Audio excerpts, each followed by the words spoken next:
میگوید یک عابد، یک شیخ در بنی اسرائیل عبادت میکرد، 70 سال از جای نماز بیرون نمیشد.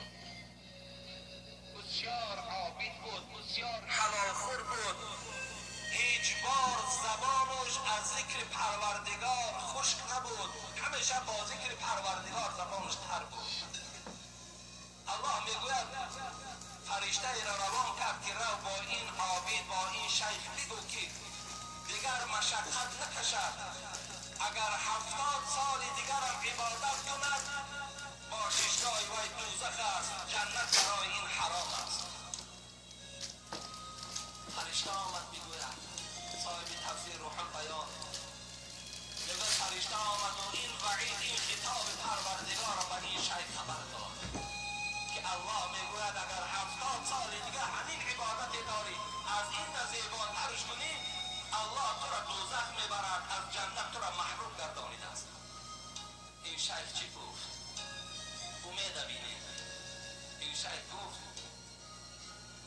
این ملائک گفت الحال نزد الله را و نزد پروردگار من را بگو نحن خلقنا للعباد. و پروردگار گفته است و ما خلقت الجنس والانس الا لیعبدون.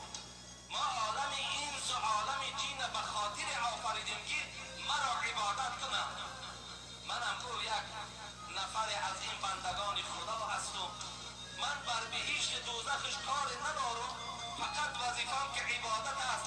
اگرچه پروردگار مرا از بهشت محروم گردانیده باشد، تا زمانی که نفس در بدنم دارم از عبادت پروردگار روی نمیگردانم.